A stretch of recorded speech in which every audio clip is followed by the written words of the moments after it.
Ça a l'air d'être bon, Benjamin. J'ai l'écran et le son. Bonsoir, Jean-Christophe Bertoncini. Merci d'être venu aujourd'hui 2 fois.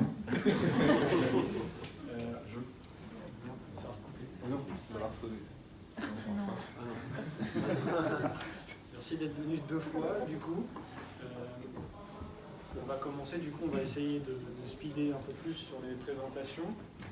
Donc, je remplace encore une fois Laurent Dunis, qui est l'organisateur du Meetup Véhicules Connectés. Il est malheureusement en train de lever des fonds pour sa toute nouvelle start-up en Belgique, en Pologne. Et donc, voilà, il m'a fait l'honneur de présenter ce Meetup-là à sa place. Est-ce que j'ai... Ouais, super, merci. Donc ce soir, on va avoir plein d'intervenants. Donc vous aviez déjà vu ces intervenants-là. Mais on a des surprises. On a Alma Guirao, CEO de Citizy, qui a des proximités avec Olivier Dion de OneCube. Et on a Simon Leloutre, qui, comme il a dit tout à l'heure, est venu gonfler à bloc en 2019. Et vous pouvez tous nous remercier pour la lame à incendie, parce que la semaine dernière, on était chez Total, et on a eu la même. Donc c'est de sa faute, pas de la mienne. Voilà. Et donc vous êtes chez OnePoint, on est une entreprise de conseil dont on va vous parler un tout petit peu vers la fin des interventions. On va vous présenter 2-3 interventions, notamment moi ce que je fais, ce que Faustine fait, ce que Augustin fait, assez brièvement, on ne va pas trop vous embêter là-dessus. Les prochains meet-up véhicules connectés, donc il y a le prochain le 20 mars chez Léonard, il y en a déjà eu un là-bas, et celui d'après, donc avec Éric Dubois, chez Octo, le 11 avril. Voilà. Et vous avez là tous les petits hâtes pour nous mentionner sur les réseaux sociaux si vous le désirez. Voilà. Et donc je vais demander à Gabriel de venir sur scène de WeProve.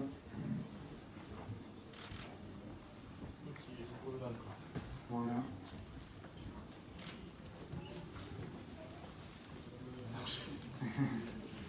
Voilà.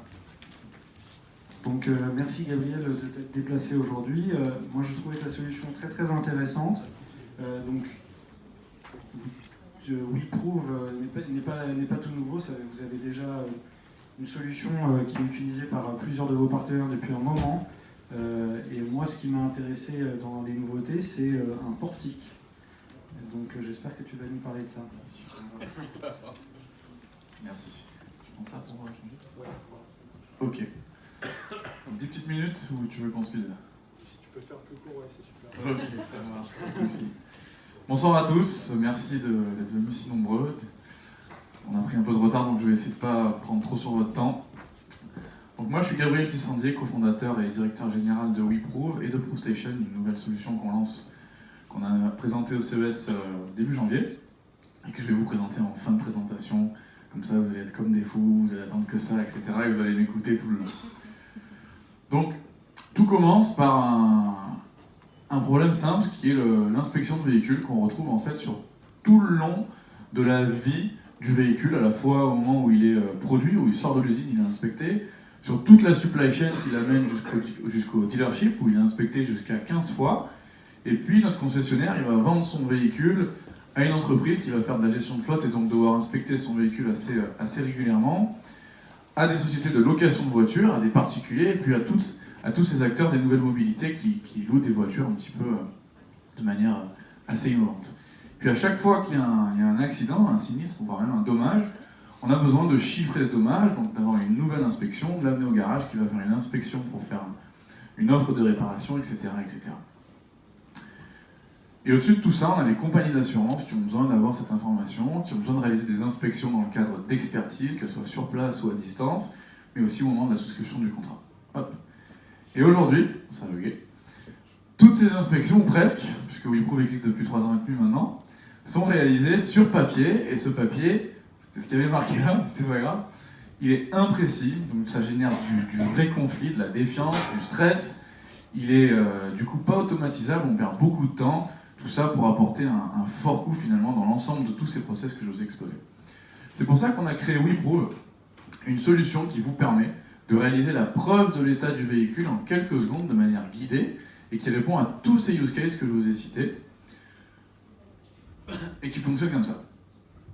Donc WePro, c'est une application que vous pouvez télécharger vous-même, qui est gratuite pour les particuliers, dans laquelle on peut personnaliser tout l'environnement en fonction de la typologie client et de ses use cases, grâce notamment à la mise en place de différents templates qui sont remplis par API ou directement via l'application pour réaliser l'état des lieux complet du véhicule, suivi d'une partie photoscan qui est guidée et dans lequel vous allez pouvoir indiquer tous les dommages présents sur le véhicule.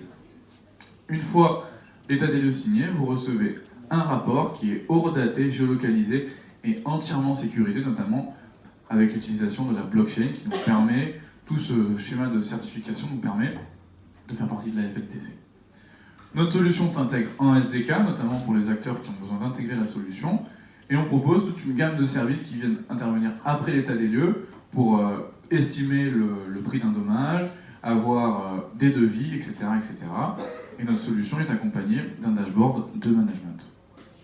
Aujourd'hui, WeProof c'est utilisé par plus de 200 clients, notamment en France, mais un peu partout dans le monde, puisqu'on est présent sur tous les continents, avec une solution en 12 langues.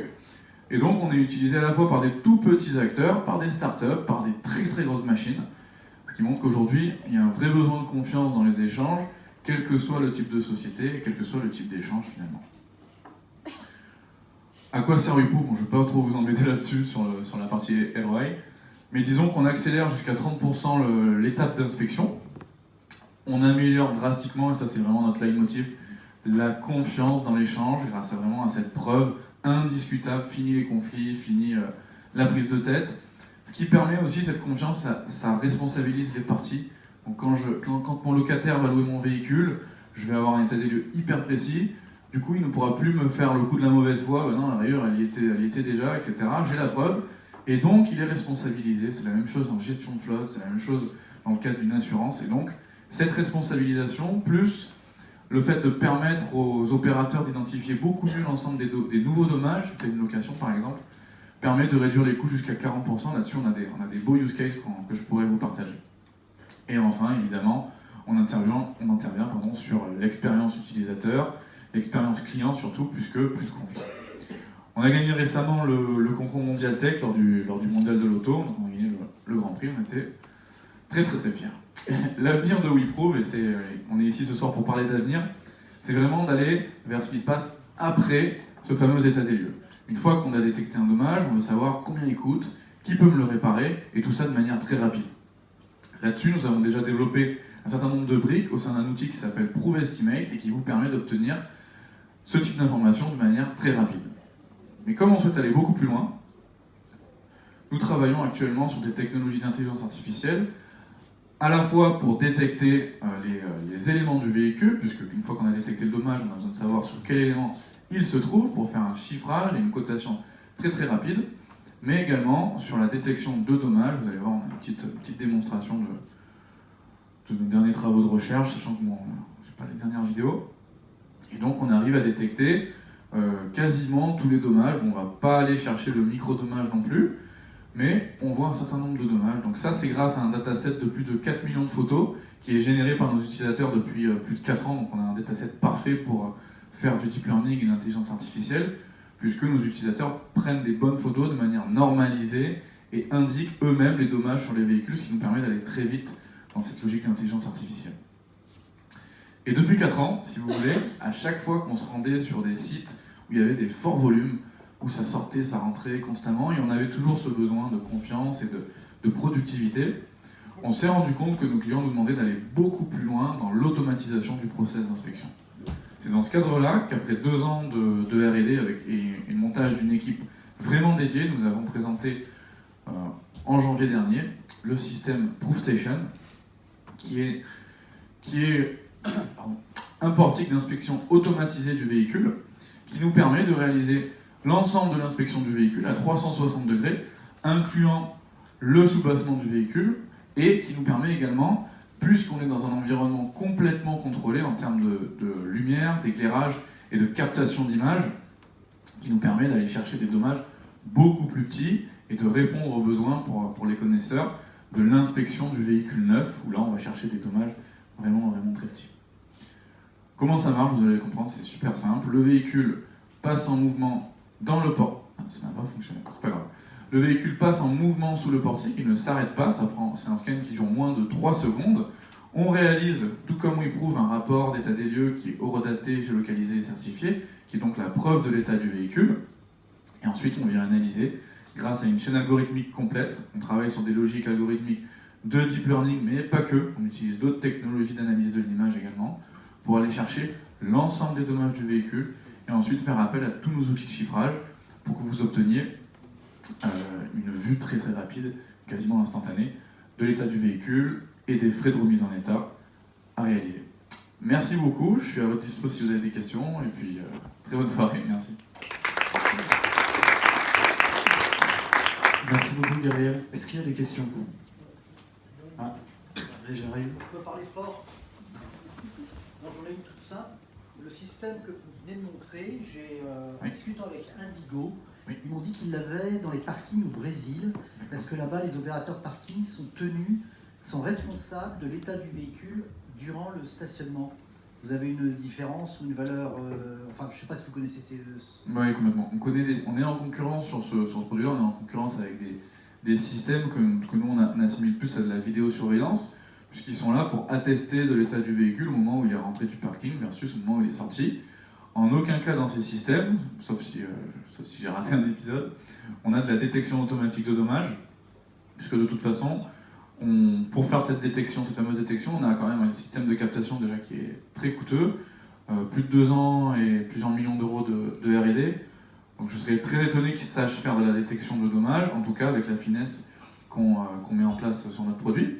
Mais en effet, il y a des solutions qui existent, et puis on a quelques concurrents sur ce système-là, qui font de l'enregistrement d'état du véhicule. C'est vraiment à vocation conservatoire, hein, pour savoir, et pour être capable surtout de dire, maintenant dans votre rayure, vous voyez bien, on peut zoomer, on la voit, elle est déjà sur la photo.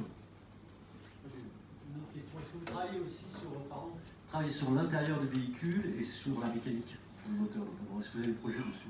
Alors sur la partie Proof Station, donc le portique, on ne travaille pas sur l'intérieur.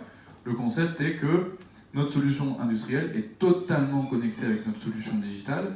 Et donc si vous souhaitez faire une inspection de l'intérieur, vous pouvez finaliser votre état des lieux avec l'application, puisque les deux communiquent et ont été designés dès le départ pour fonctionner ensemble.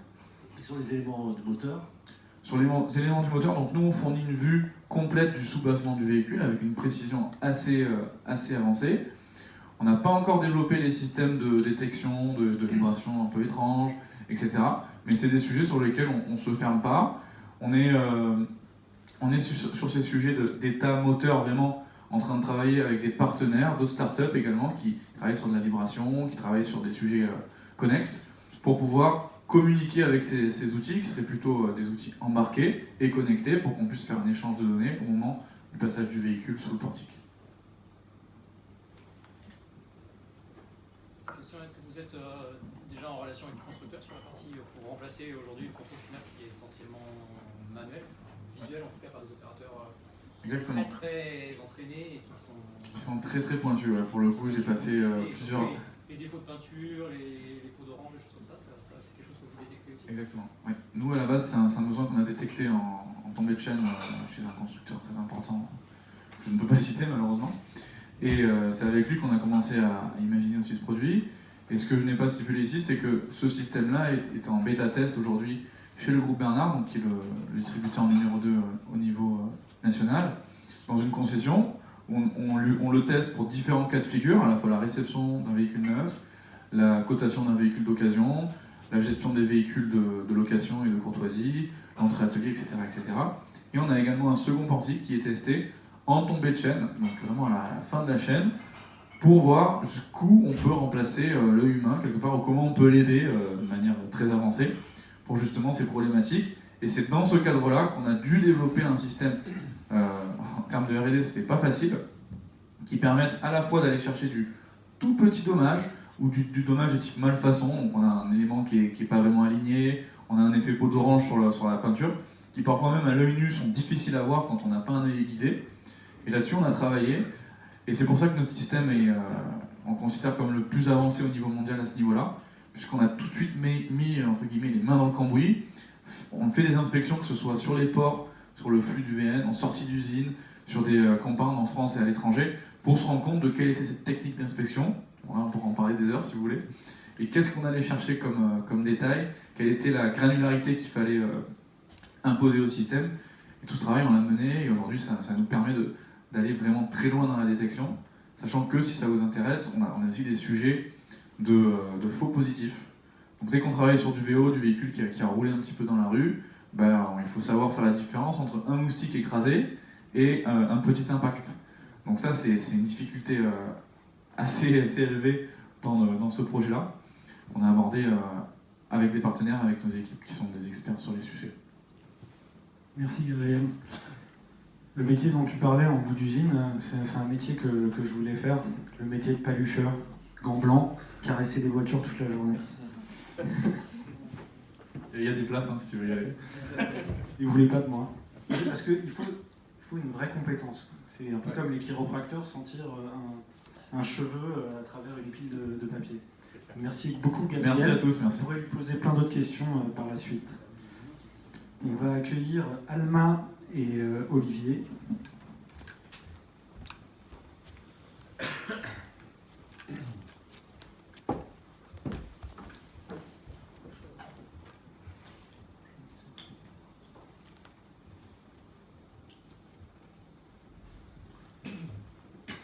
Merci d'être là, Alma et Olivier.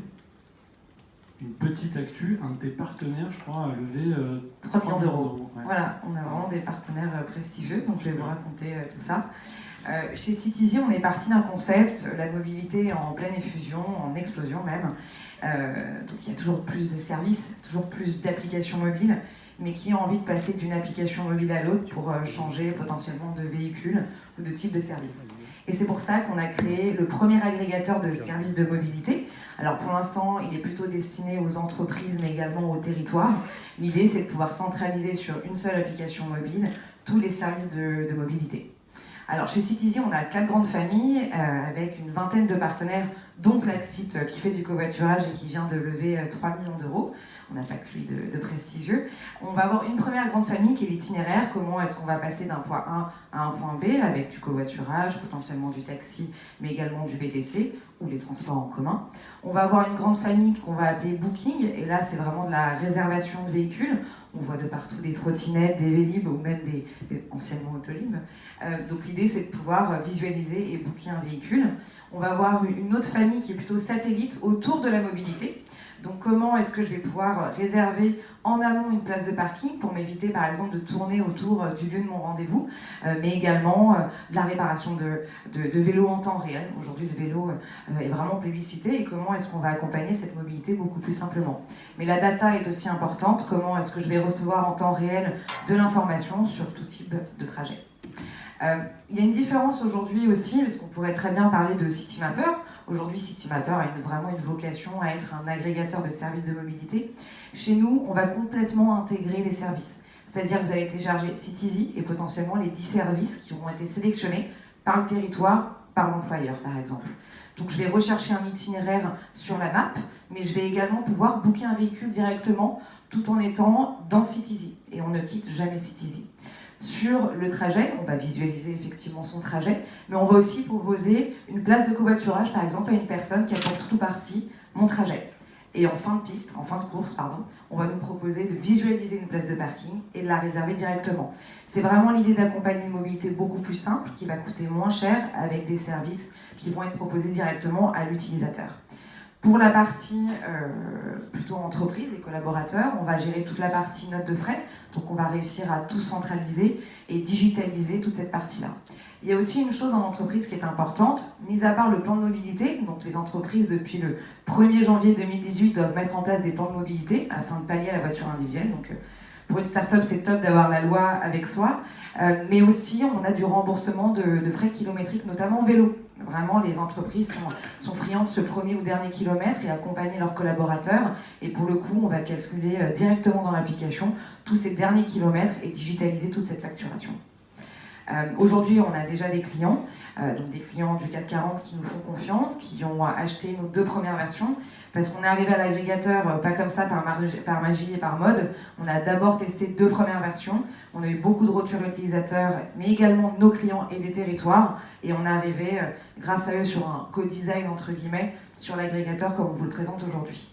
Mais on se connecte à beaucoup de services aujourd'hui. Et l'idée, c'est comment est-ce qu'on fait transiter la data tout en étant compliant RGPD. C'est vraiment un point crucial. Et c'est là où, avec WebCub, on a lié un partenariat très fort.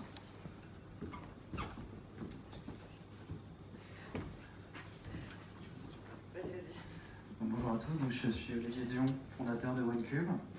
Donc notre sujet, c'est le RGPD et c'est une nouveauté du RGPD.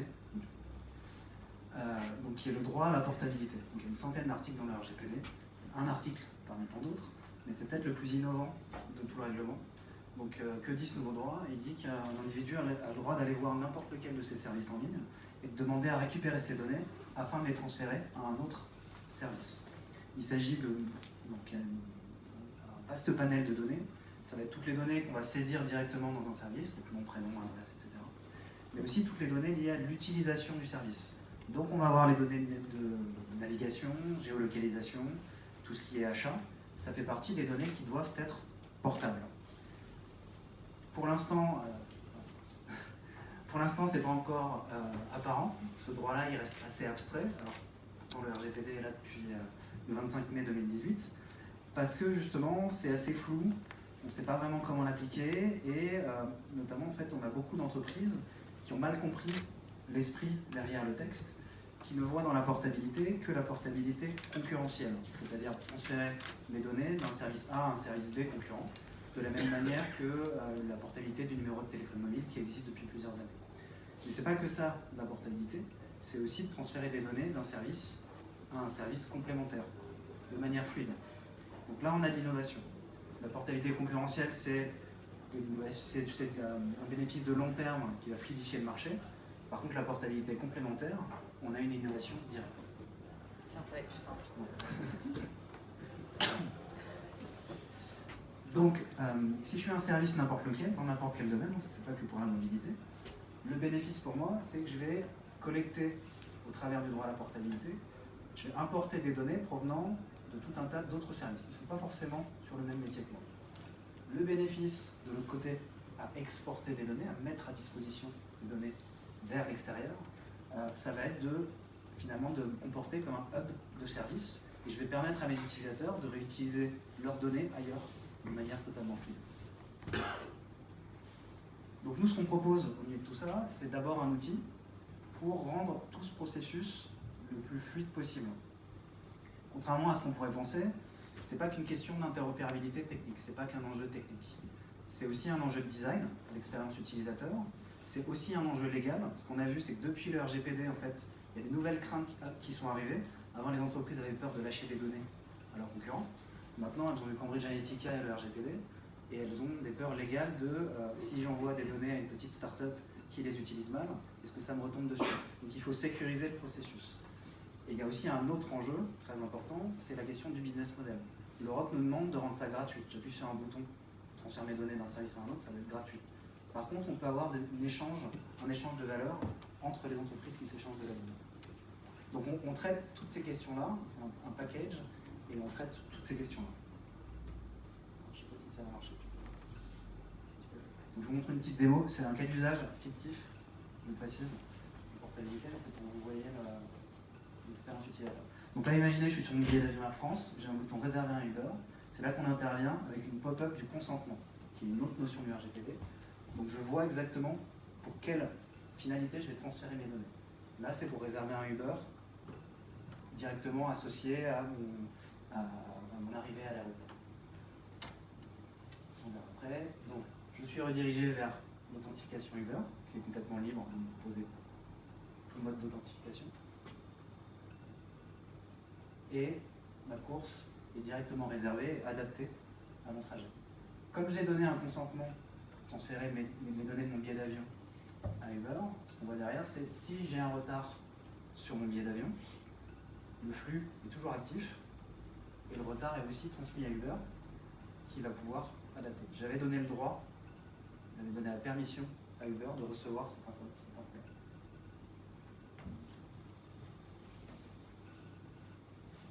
Ça, c'est un autre point qu'on propose, c'est de manière indépendante, si je le souhaite, et c'est optionnel. En tant qu'individu, je bénéficie d'un outil dans lequel je vais avoir le récapitulatif de tous mes consentements que j'ai donnés à droite à gauche pour des circulations de données. Ça, j'ai un tableau de bord. Donc les données, elles n'y sont pas. Les données, on les fait circuler, on aide à les faire circuler. Mais la seule chose qui reste chez nous, c'est les consentements. Ça me fait mon tableau de bord, mon tableau de pilotage de la circulation de données.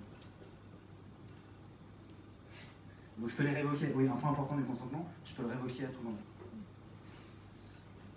Donc ça, c'est le business model, j'en ai parlé tout à l'heure. Un point important, c'est que ce n'est pas qu'une question légale. Il faut aussi favoriser la portabilité qui, pour l'instant, peine à se mettre en place. Il faut parler de business model tout de suite.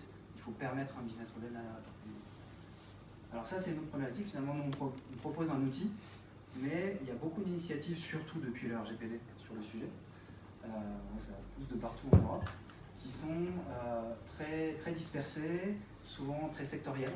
On voit dans l'automobile en Allemagne, dans la finance en Angleterre, donc soit par pays, soit très sectoriel, soit qui voient juste une partie des problématiques. Donc là, on est en train de se fédérer, en fait. Il y a un mouvement de fédération des acteurs européens notamment, pour uniformiser tout ça, notamment avec l'appui, donc en France avec l'appui du Parlement. Donc on a un événement dans quelques semaines à l'Assemblée nationale pour parler de tout ça. Et puis on passe beaucoup de temps, de plus en plus de temps à Bruxelles, pour que Bruxelles nous accompagne, que la Commission nous accompagne à l'uniformisation de toutes ces pratiques. Il faut qu'on parle tous le même langage, même si chacun a son métier. On a beaucoup de cas, notamment dans la mobilité, de transfert de données entre la voiture et l'assureur, par exemple, la banque et les concessionnaires, des choses comme ça. La donnée peut passer facilement d'un secteur à un autre. Alors ça, on a fait un récap de l'association des deux. Donc pour la problématique des masses, comment ça peut fonctionner. Donc on a décomposé schématiquement ce que pouvait proposer un masse comme bénéfice. Donc le niveau 0 de l'offre, c'est d'agréger toutes les offres existantes de mobilité, donc notamment il y a des API offres existantes ou de l'open data. Donc là on ne parle pas de données personnelles. Le niveau 1, c'est là on rentre dans la donnée personnelle et grâce à la portabilité, donc nous on se situe sur ces flèches-là et on permet à Citizy, par exemple, de récupérer les données de différents services, donc par exemple des données d'identité, des données de paiement, les cartes d'abonnement, etc. Tout ce qui va servir à ma mobilité. Ensuite, au sein du MAS, je vais pouvoir augmenter l'offre, parce que je connais des choses sur la personne, je vais pouvoir lui proposer des offres personnalisées. Après, donc, je facilite ces interactions en lui proposant un hub de service. Donc là, il va pouvoir réserver directement, sans sortir du MAS, des trajets sur des services complémentaires.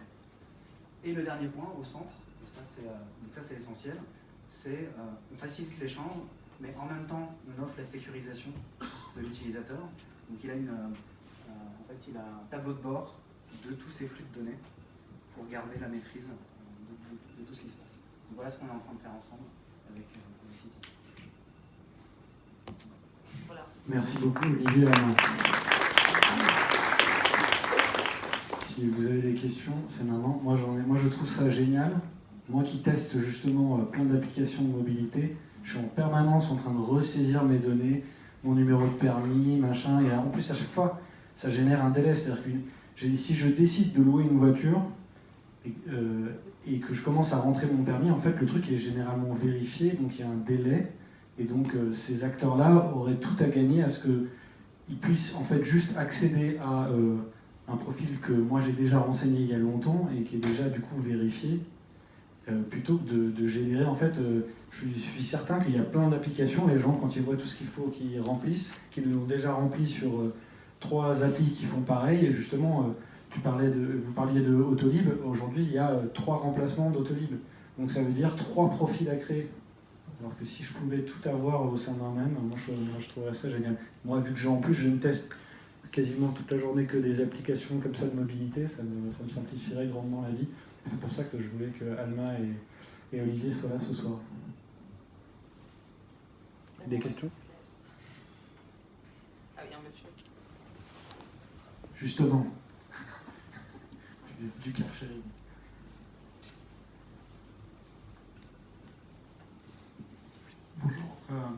j'aurais une question à propos de partage de données, notamment au niveau de la création de comptes. Comment vous gérez les contraintes légales qu'il y a autour de ça, notamment sur les...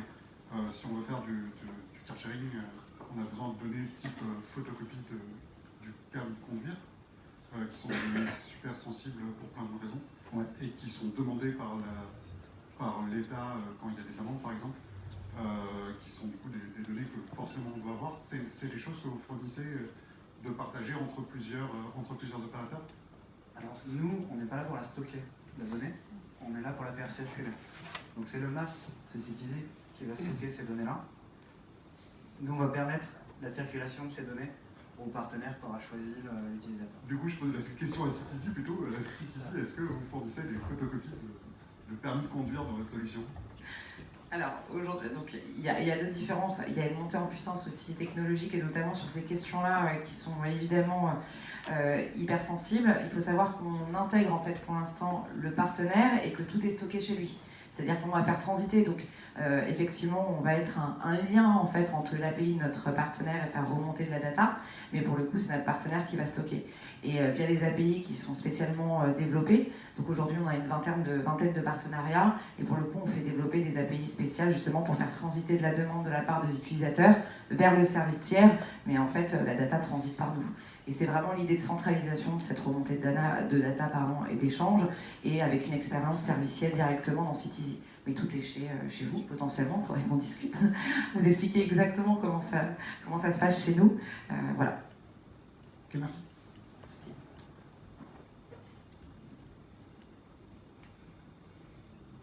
Si d'autres questions, c'est un sujet technique. Questions, bon. N'hésitez pas, de toute façon, vous aurez le temps d'aller les voir après, si vous avez peur de poser la question devant tout le monde.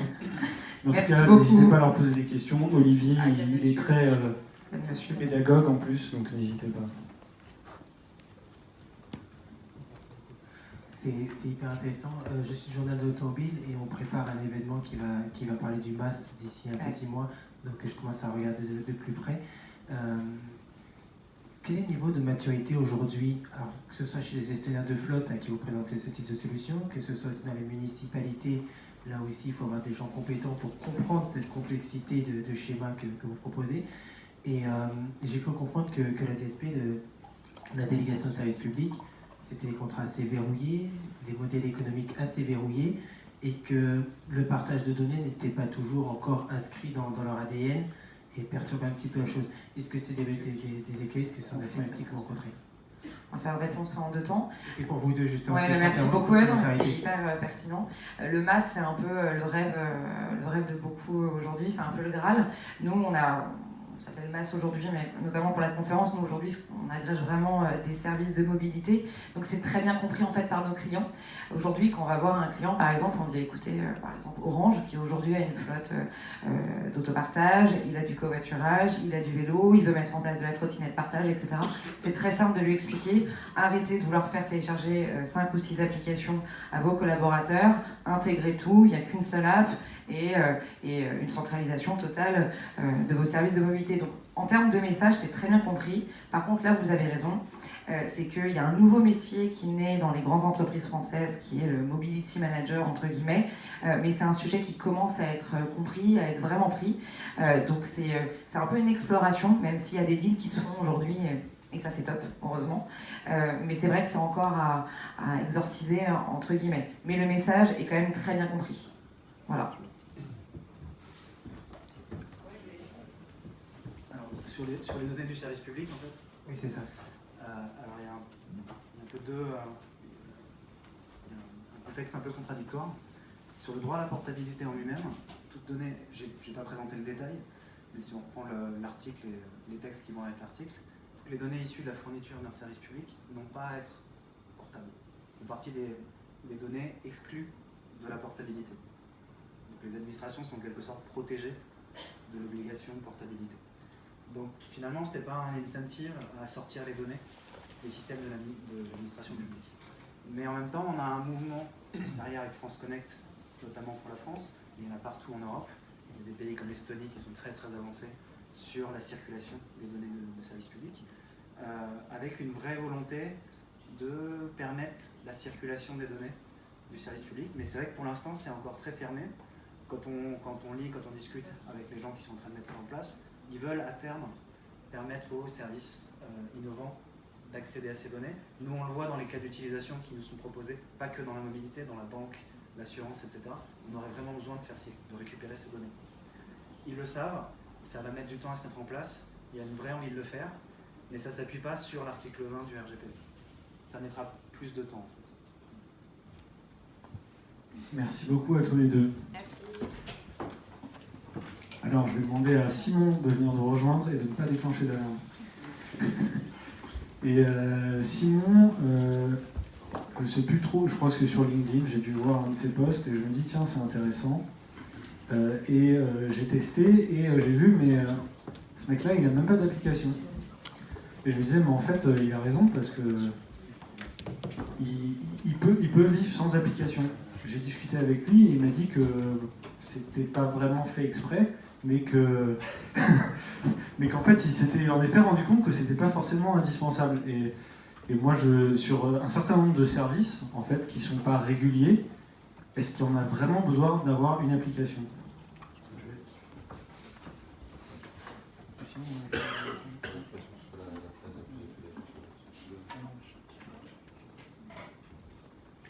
Et donc voilà, donc là il va vous expliquer ce que c'est Pump et que ça peut marcher sans app.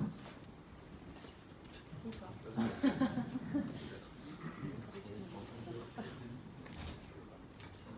Ça permet de faire un peu l'animation. Ouais.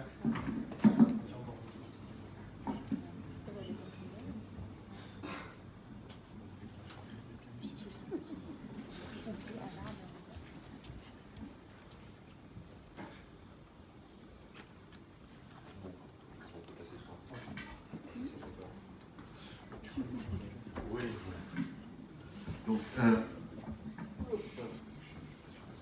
allô? Oui. Donc, merci Jean-Christophe.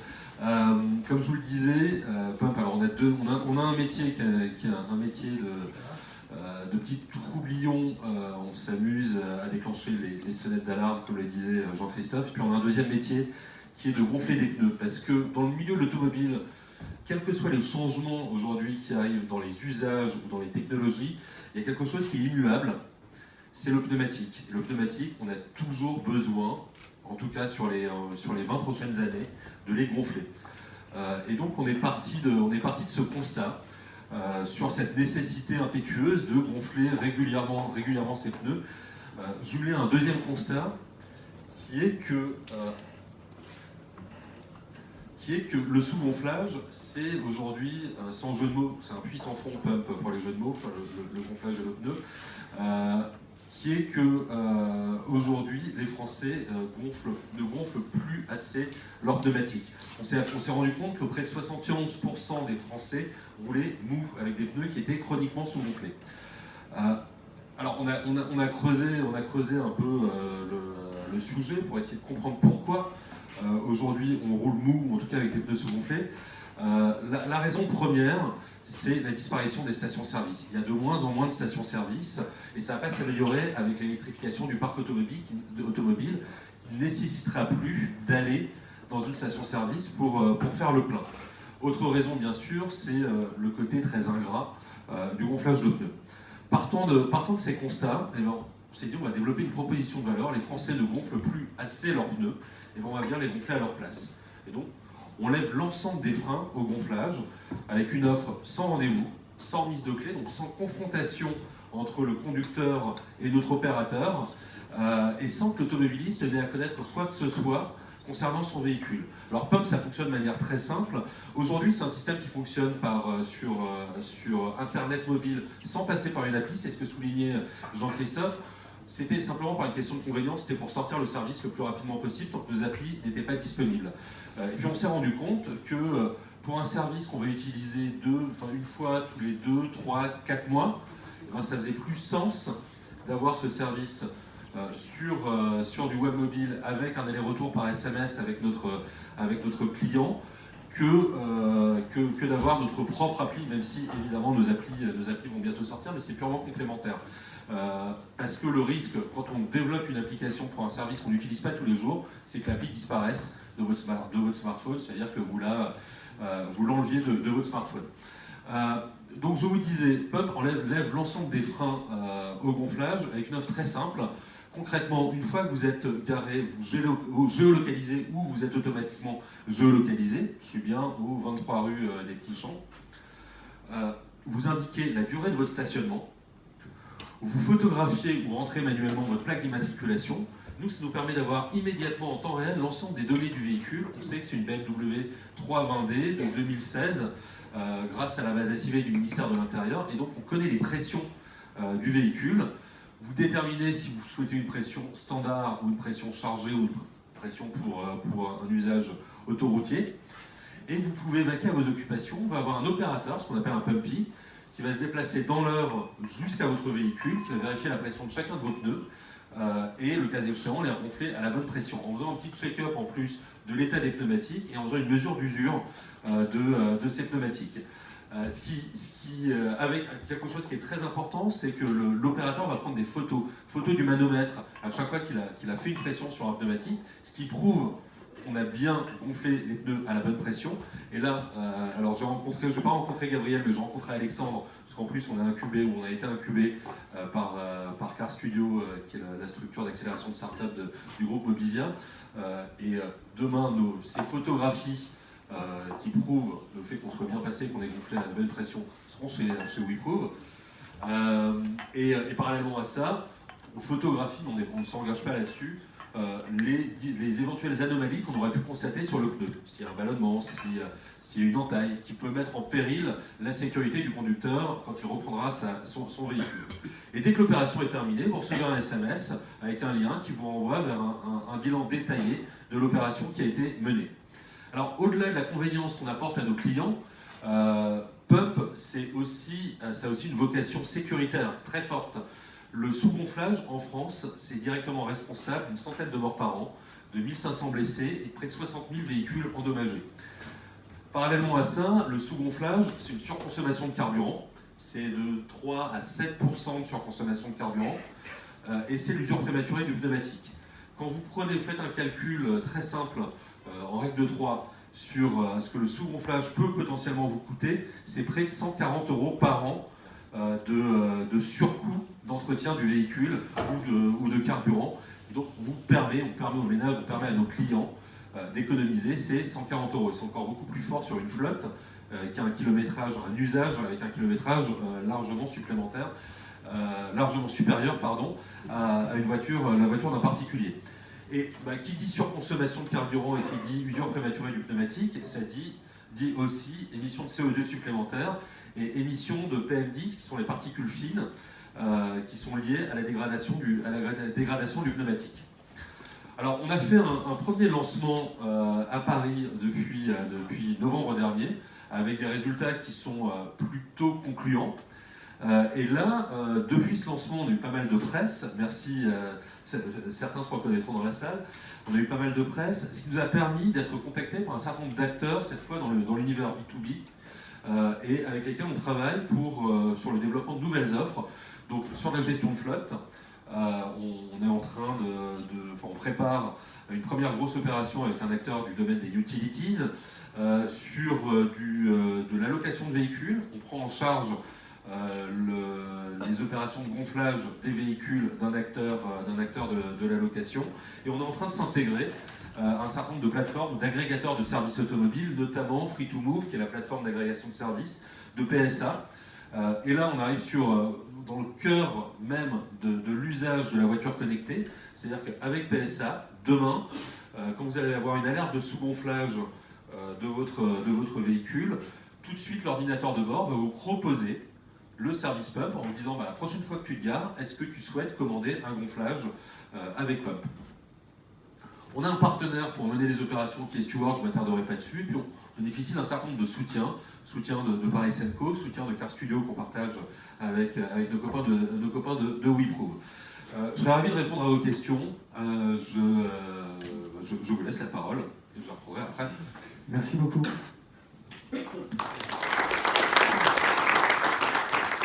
Est-ce qu'il y a des questions?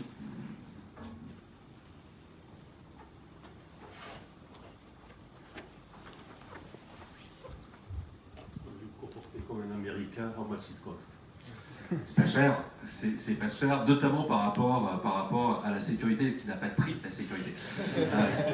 Ceci étant dit, pour être très direct, hein, c'est 12 € la prestation sur une commande à l'acte, et on bundle ça, alors là pour le client individuel, hein, et on bundle ça, on vend des bundles à 39 € qui couvrent l'ensemble des gonflages nécessaires pendant une année, c'est-à-dire 4 gonflages, un gonflage trimestriel, avec en plus des rappels réguliers qui vont vous dire « Coucou, ça fait 3 mois que vous n'avez pas gonflé vos pneus, pensez à le faire la prochaine fois que vous vous garez en cliquant ici. Coucou, là c'est le départ pour le week-end du 1er mai. Si vous prenez la route, faites ça en toute sécurité, pensez à gonfler vos pneus en cliquant ici. » 12 € une prestation, 39 €, 4 prestations. Et au-delà de ça, avec les partenaires industriels avec lesquels on travaille, pour leurs salariés ou pour leur flotte entreprise, évidemment là on joue sur des gros volumes.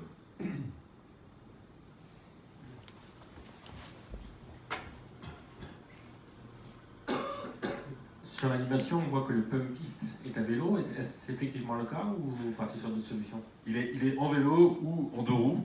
Mais oui, on a besoin pour pouvoir opérer en moins d'1 heure, on a besoin d'une très forte mobilité, une très forte dextérité. Et donc on a des opérateurs qui sont en astreinte, qui ont un quartier à gérer, et donc ça leur permet très vite de passer d'un véhicule à l'autre potentiellement. Super, merci. Est-ce que le gonflage, c'est la première brique avant d'aller sur d'autres services? Je pense à Volvo, et je me souviens que Volvo avait lancé un système où il venait faire le plein de votre voiture sur le lieu de travail. Alors c'est pas ce que fait Volvo. Il y a des sociétés qui font du plein, font de la livraison de carburant. Volvo a lancé un service en Suède et aux États-Unis où quand vous êtes propriétaire d'une Volvo, vous pouvez vous faire livrer dans le coffre de votre voiture vos courses, notamment vos courses par Amazon.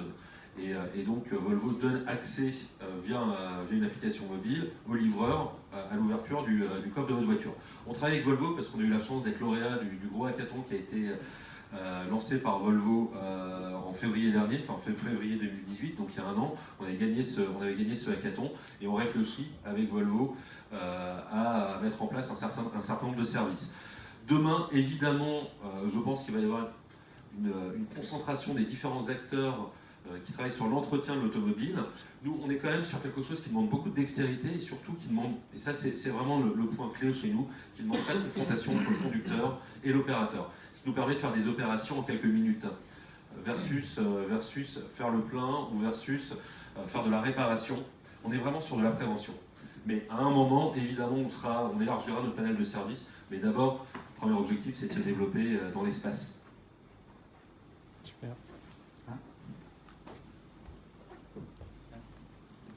Est-ce que c'est intéressant aussi peut-être les flottes de trottinettes électriques? Parce que c'est des machines qui sont très sensibles si ne sont pas bien gonflées.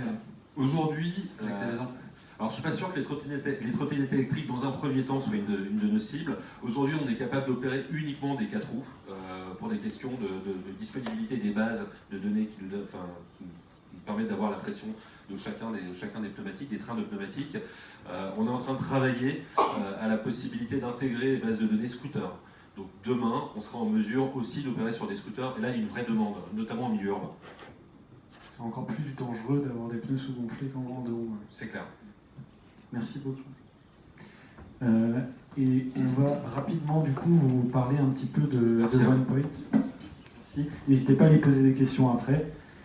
OnePoint, on est donc un cabinet composé de 2300 personnes. On est une entreprise libérée avec une hiérarchie très aplatie, c'est-à-dire 3 niveaux uniquement. Et ce qu'on va faire, c'est qu'on va vous présenter en fait ce que nous on fait chez nos clients. Voilà. Et je vais du coup passer la parole à Faustine, qui va nous expliquer ce sur quoi elle a pu travailler chez OnePoint. Chez un client, donc chez lequel je suis depuis 4 ans et depuis 2 ans sur cette mission particulièrement. Et donc ça traite principalement des parcours clients dans le cadre des nouvelles mobilités et des nouveaux usages. Donc bon, je vais faire assez court, mais donc on a des nouvelles technologies qui sont en plein boom et qui sont en train donc, de se développer. On parlait par exemple des trottinettes électriques, ça peut être donc aussi tout ce qui va avoir trait à l'aviation, donc aux nouvelles technologies en fait, de mobilité et aux nouveaux modes aussi de mobilité comme le car sharing ou le carpooling. Pardon. Mais ça peut être aussi tout ce qui va être nouvelles technologies donc, de l'information, notamment tout ce qui va être smartphone et donc déplacements en mobilité liés au smartphone. Merci. Donc, ensuite, en parallèle de ça, on a un écosystème en fait, de la mobilité électrique et de la mobilité plus généralement qui va se complexifier.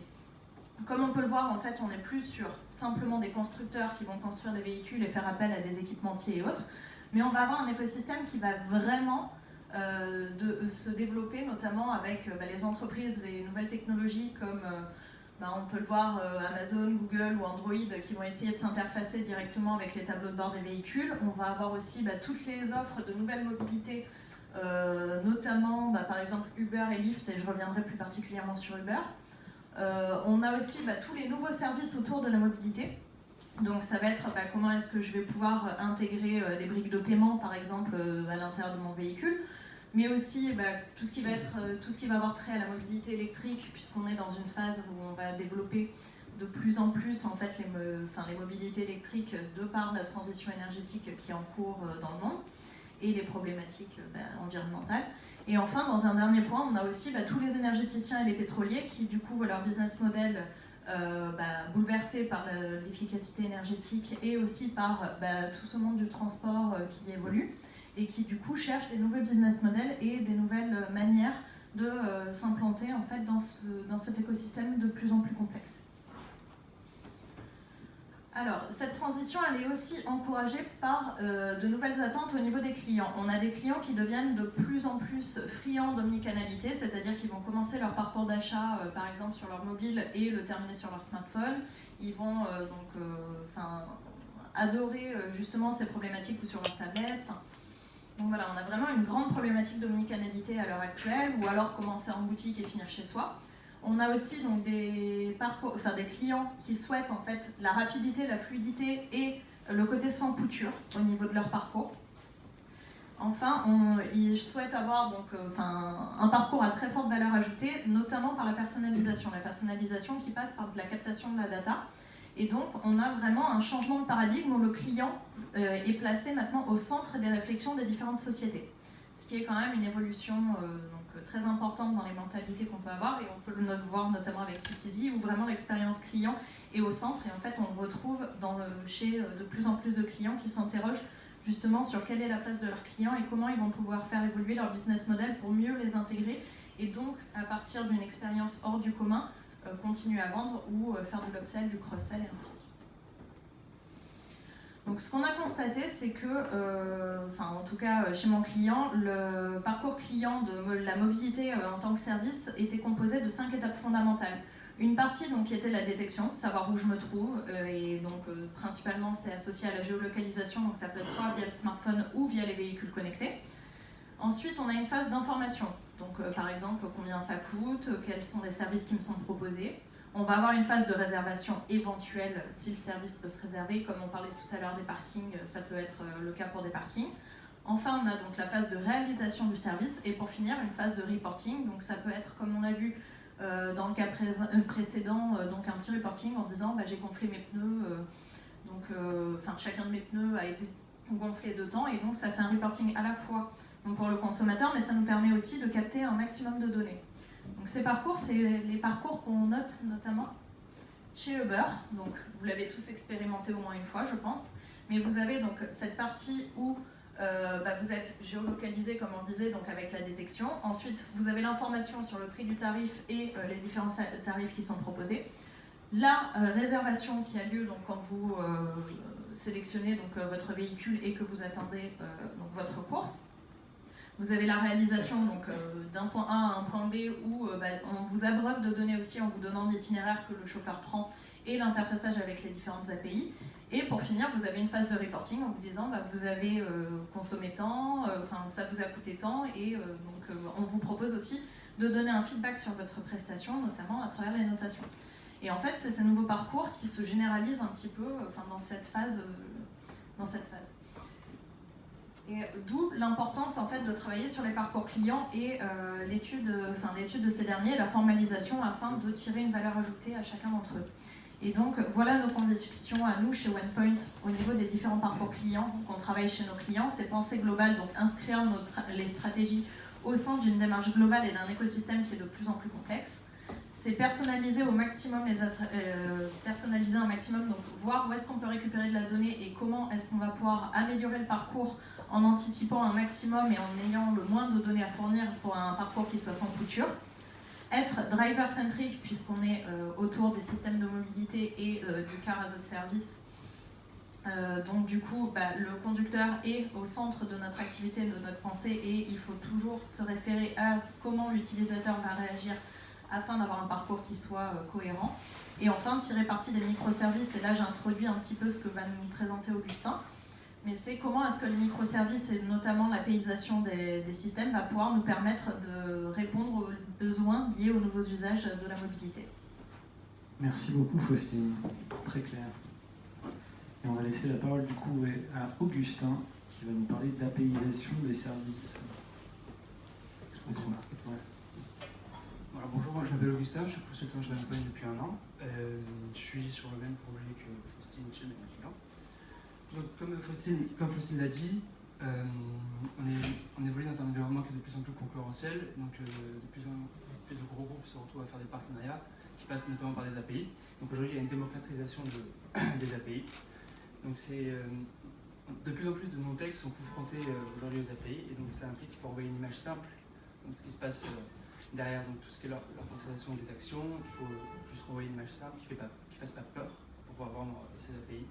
Il y a des codes à suivre, donc il y a des bonnes pratiques aujourd'hui, il y a des standards, et il faut que votre API soit intuitive. Et donc ce qui est important, c'est qu'il y a une double extensibilité de l'API, c'est-à-dire au niveau de l'API propre, donc il faut pouvoir répondre et évoluer en fonction des tendances, mais aussi il faut écouter donc, les développeurs qui l'utilisent et prendre les feedbacks en compte et donc faire des évolutions en conséquence. Le but est de pouvoir créer les applications les plus performantes possibles. Alors, ce dont je vous parle, ça s'applique principalement donc, au protocole REST, qui est vraiment un protocole beaucoup plus malléable, alors que le protocole SOAP est plus complexe et fait un peu mal à la tête quand on ne s'y connaît pas du tout. Pour mon cas, quand je suis arrivé sur le projet sur lequel je suis, moi je fais partie de ces non-tech, je n'ai pas du tout un background tech ou quoi que ce soit, et je ne connaissais rien aux API, et on m'a mis pour une API de création de support, devant un fichier Word avec 78 champs à comprendre, dont les champs sont appelés service 1, service 2, service 3, service 4, service 5, sans aucune explication. Et donc mon but était de marketer ce genre de document. Et donc moi déjà je ne comprenais rien à la base, donc imaginez-vous le client, quand il reçoit ça comme offre, c'est un peu compliqué. Et donc une fois que nos API sont définis, il faut donc avoir un endroit où les rendre visibles, donc principalement un portail développeur. Donc c'est mieux d'avoir une plateforme dédiée que plutôt avoir un onglet sur son site, une plateforme vraiment développeur pour le nom de votre entreprise, parfait. Donc c'est vraiment une vitrine de présentation des API, et il y a deux modèles qu'on voit surtout aujourd'hui. Donc soit vous avez juste des Swagger et la documentation sur votre site, ou alors vous avez vraiment toute une expérience user-friendly où vous accompagnez le potentiel client par rapport aux différents processus. Et puis évidemment les propositions de différents modèles de commercialisation comme le freemium, l'abonnement ou des packages d'appel. J'avais mis 2 exemples les qualités de photos ne sont pas folles, mais j'avais mis 2 exemples, donc le Mercedes Group et Bailou Carelaf, mais vu qu'on est un peu pressé, on va passer juste sur le dernier point. Alors on a beaucoup parlé dans les présentations précédentes. Donc l'UX, aujourd'hui, c'est vraiment ce qui va façonner vos API. Il n'y a pas besoin de réinventer la roue, c'est-à-dire qu'il y a des protocoles, il y a des bonnes pratiques. Le principe aussi du REST, c'est que tout est un peu standardisé, donc ce qui explique que ça se démocratise. Donc il faut bien évidemment connaître les besoins finaux et l'interface de votre cible et l'expérience. J'ai mis encore un rappel, il faut qu'elle soit intuitive et extensible, il faut qu'elle puisse évoluer facilement. Et puis évidemment, si votre expérience utilisateur n'est pas satisfaisante, ça va réunir le travail en sous-jacent, ça va peut-être vous faire passer un contrat sous le nez, parce qu'un concurrent aura une expérience utilisateur bien plus intéressante que la vôtre. Ouais, rendez votre API sexy. C'est ça. Sinon, voilà, derrière ça a beau fonctionner, les gens ne vont pas s'en servir. Merci beaucoup, Augustin.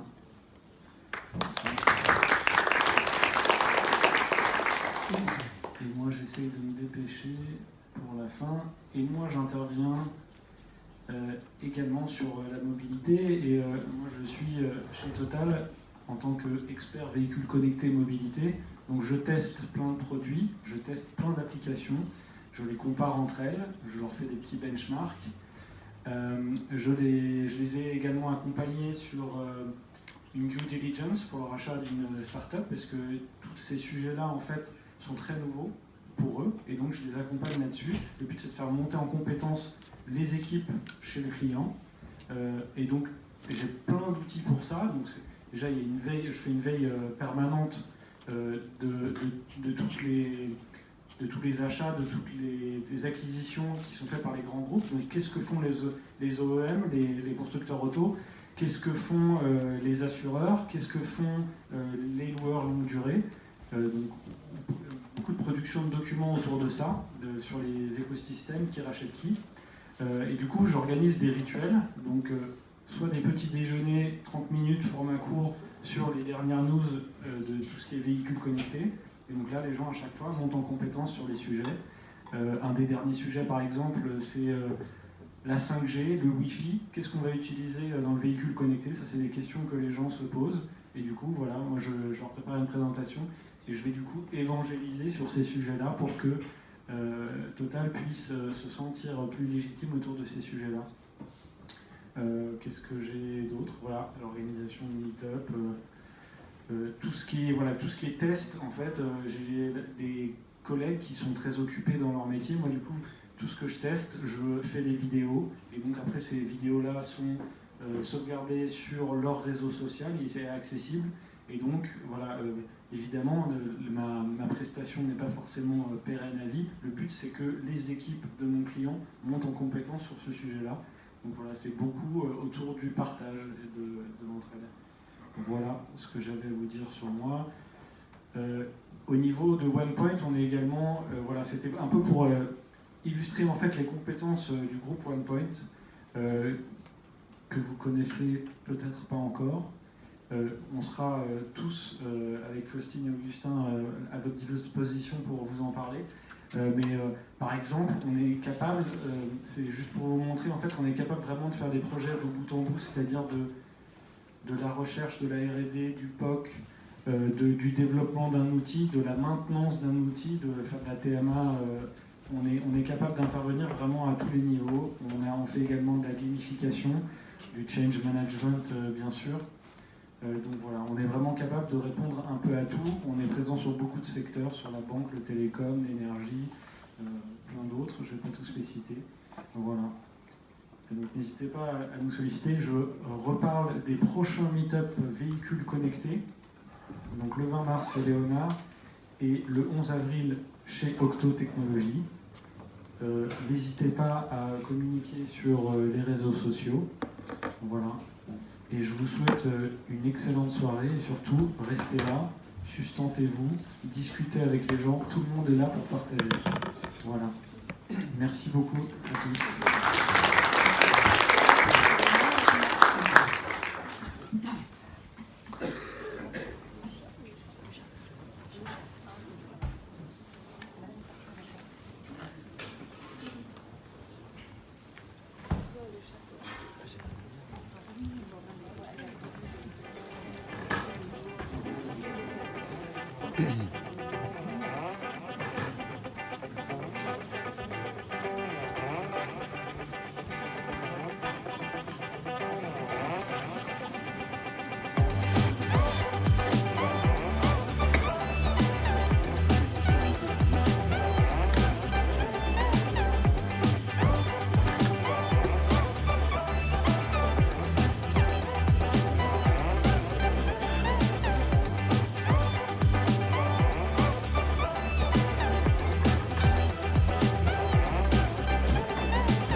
Oui.